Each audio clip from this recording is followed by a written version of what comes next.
On today's show, we talk about religion and politics and how should you vote in this general election.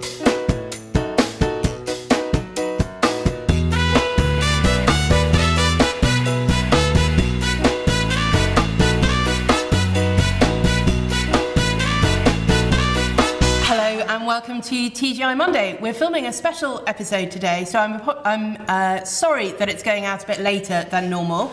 We've had quite a lot of questions in about the election, so we did want to just film an episode this week. To tell you how to vote. Yeah, exactly. We'll just be explaining later how the ballot paper works and where you put your X. We won't be doing that.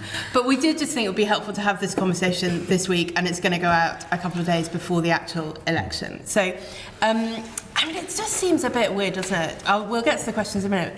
Everything is quite fraught at the moment with the things that have happened in London at the weekend and Manchester a couple of weeks ago. And I was just remembering earlier Jo Cox last year before the referendum. Yeah. Elections feel kind of a bit more tense than they used to, don't they? And I don't know, do you think that's having an impact on whether people are likely to vote, how they're likely to vote? I don't know. Or just... We'll see, won't we? Because actually fear, and there's a lot of that around, and actually political parties are kind of exploiting some of that, and the media is obviously just feeding all of that.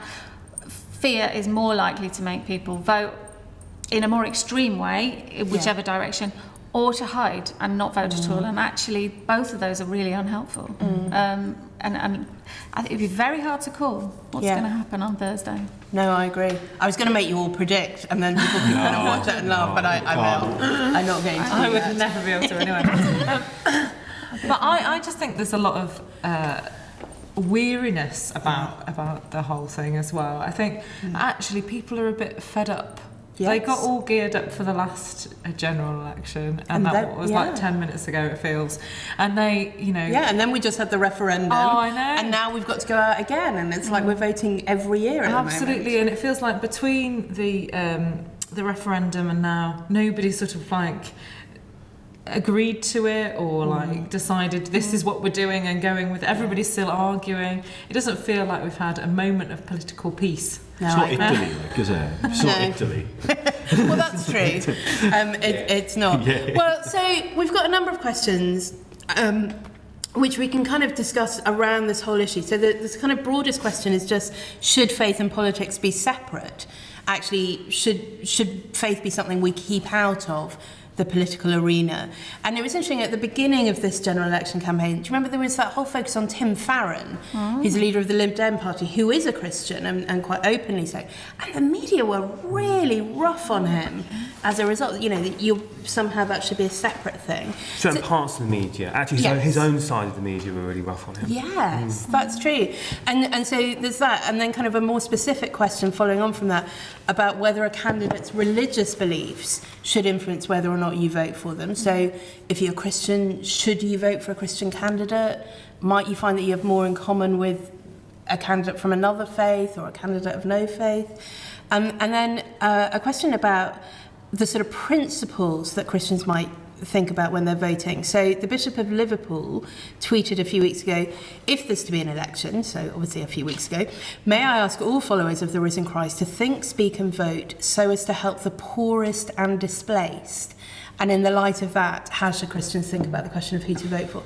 So some really interesting questions there for us as Christians to think about how our faith might influence what we do. So, I don't know, someone got thoughts they'd like to start off with, and we'll see where we go with that. Well, I think that whole thing about keeping faith out of politics exposes the hypocrisy of the media, really, doesn't it? Because they wouldn't say that to Martin Luther King, would they? Yeah. They don't say to Martin Luther King, can you please keep your faith out of the whole civil rights movement, please? I think what that is a stick to beat people with, which go against their values. And I think behind that actually is something quite worrying, is that there's this sort of undercurrent that in some ways faith is a dangerous thing. Yeah. And that's really what it is. It's actually a way of silencing people and keeping people out of a debate and sometimes even belittling them.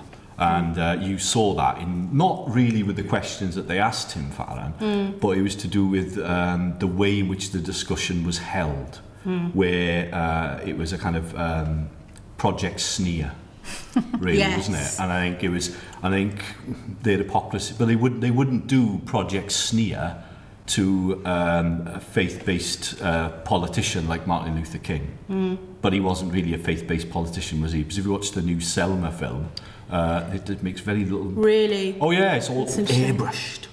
I think it's very interesting because I think there's something there about if you're not saying the right kind of things, and particularly the right kind of liberal things, I guess, in his party, but more generally, and you're not... and you're thinking something different because of your faith, that's when it's not okay, isn't it? If your faith were somehow, in line with whatever the kind of majority opinion is, then somehow that's fine. Mary, you were making a face at that. Well, I just think that the whole point of what politics should be about, in my view, is that people are passionate about their country. Yeah. People are passionate about doing what they think is right for everybody and not just for themselves or not just for a minority, but what's going to be best overall. And if you're not doing that out of integrity, if you're not doing that out of passionately who you are, then it can't be right. And so I would hope that there would be lots of people who, no matter what their faith, are saying, this is who I am, and because of who God has made me, I need to try and make life better for people. And so I would hope that actually at the centre of each politician there is their identity flourishing into whatever policies or ideas they have. And that's certainly one thing I really like about our political system. I know there are issues around it that are different, but actually the fact you vote for a person, you're not just voting for a party in the abstract. And that's something that's always been very important to me, is who are these individuals. And there's one election a couple of years, not the most recent, but 2 or 3 elections ago, where I abstained and I went and I spoiled my ballot paper because I genuinely did not trust any of the candidates that were available in my constituency at that time. There was just nobody who I thought, actually, I want you speaking for me. There just wasn't, and I couldn't therefore vote in conscience for any of them. So what do you think? Faith and politics, does your faith impact the way you think about politics? Absolutely. That doesn't surprise anybody.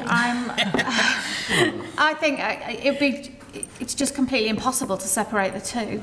And actually, whatever you think the political solutions are, they aren't going to be enough. Right. So Dan and I would have very different ideologies of politics, potentially, but the ideologies on their own are fairly, they can only work to a certain point. But actually the thing that I think unites and should be uniting Christians and people of other faiths, but particularly in the light of the Christian faith, being about actually your life, none of your life should be about making your life better. Actually, it's a costly thing to be a Christian. And so however we choose to vote, the Christian way to vote is to look at, right, okay, well, what's going to not just make me better or even not even make my life better, but what is going to make life better for those who have less power than me, those who are marginalised, those who are the poorest in our society. And I think that point is made over and over again through the Old Testament scriptures, through Jewish law, and through Jesus in so many different ways. He was pretty explicit about that stuff. And I think it matters immensely that that's what the Christian approach is. Actually, this isn't about what's going to suit me and my aims. This has got to be, and it's likely to be costly. And you might have different ideas about how you would do that. We definitely would. But those principles of, that the caring for the widow and loving the your orphan, neighbour, loving your neighbour, and so on. Dan, where do you stand on all this? Yeah, it's interesting, isn't it? Because Christianity, when it started on the day of Pentecost, it wasn't running society. It was a very much a community from the margins. Its theology started from the margins. We were persecuted. We were never given a Sharia law, for example, like Muhammad gives Islam. So there's no kind of blueprint for the best society. All we have is principles which we can follow. And I think this is really where the bishop's tweak comes in. And he's absolutely quite right. The reality is that there was a bias to the poor in the New Testament. You can't argue against it. And so our politics should bias themselves to the poor. But that's not the only thing that is in the New Testament. So, for example, I would want to argue that power itself is something we must be suspicious of, because actually one of the things the New Testament celebrates is weakness. Yes. When Jesus was offered power, he's offered all the the nations, all the kingdoms of the world. He said no, thank you very much. So weakness is something that actually we also value. So whenever I see a political party demanding a great deal of power, even if it's going to say, look, give me all this power because I can do something righteous with it. Well, Jesus rejected power to do something righteous with. So I'm very suspicious that if you give somebody all the money, all the weapons, all the political power, even if they are righteous with it, in a democracy, when the next guy comes along or the next girl comes along, woman comes along. And again, I was doing so well. But actually, that's again one of the things I want to say. But this is what's happening in the US right now, because Obama, who, if you love him or you hate him, he hoovered up an awful lot of power, and if you like him, he did a lot of good things. But look at the next guy. Oh no, it's terrifying. And you can't take that power back. No. So for me, I get quite excited in theology when I read about anarchism or when I read about libertarianism, because for me, there's a social order that can be had that doesn't have to come from great levels of political power, but actually can come from spontaneous order amongst people, networks of human relationships, what make life worth early living. Christians in Acts that we've all read about yesterday, actually they sold their stuff, divided, redistribution of And just wealth got on and did right it. there from the outset. Nobody said you have to do that. They just that's right. No, that was just their principle. Political But the stuff problem we've came and went. got, the problem we've got at the moment, really, is that all the big political ideologies have actually failed over the last 100 years. And what we've come to realise is that politics cannot bring heaven on earth. Yes. Right? And that is something which has been a big idea in the 20th century and ended in sort of horrific violence. The other thing is, as well, the thing that worries me more than anything else, is the real problems we have in our society, nobody is addressing. So things like automation. How can we live in a society where there are no jobs because everything's automated? How can we live in a global society and still hold on to a sense of nationalism and to love our country? How can we deal with the ageing population? How can we deal with all sorts of other issues? But they're the really big ones. How can we deal with post-manufacturing societies? I grew up in a ruin. Yeah. Literally, right? Of an industrial ruin, place, right? Which impacted on my identity and our identity as human beings.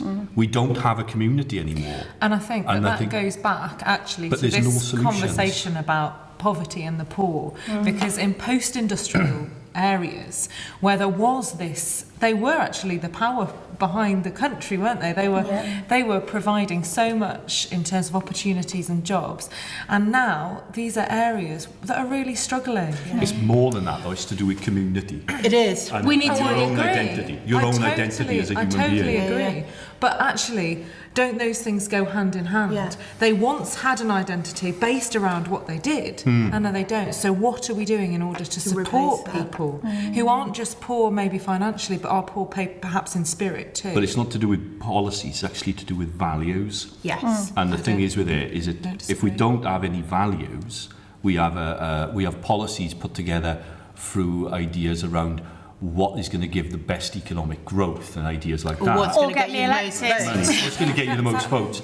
And I think the thing is with it is that if we are going to have a democracy, we have to realise that if people aren't on 0-hour contracts, if people aren't on these exploitative, horrible things, then it's going to cost me more money when I go into Wilco's to buy stuff. Am I willing to pay that price? Yeah. And if I'm not, but we do need to bring this to a close. We're getting a bit grand. I think we're getting quite granular on some of these topics. I think it really comes down to the fact, like you said, it's about values. And we know when Adam and Eve were kicked out of the Garden of Eden, I mean, we really were on our own to figure things out. And because there's no blueprint, that's why that we apply ourselves in different ways. And one of the things I've noticed in society that we live in at the moment is that we don't show each other an awful lot of grace. And actually, that needs to be a principle too in our conversation. And that's really not. We really do need to come to an end. I think Hal's point that politics is never going to win for us that heaven on earth is a really important one to remember. Whatever happens on Thursday, whatever we wake up to on Friday morning, it's not going to solve all of the problems that we have. And as Christians, we still have to keep working on behalf of those who are poorest and most vulnerable and weakest, and in our small daily actions as much as the kind of big national level actions of political parties. I hope that's been a helpful discussion, and it's kind of given you some things to think about as we do head towards the election this Thursday. We'll certainly be praying for the outcome, and I hope you will be too.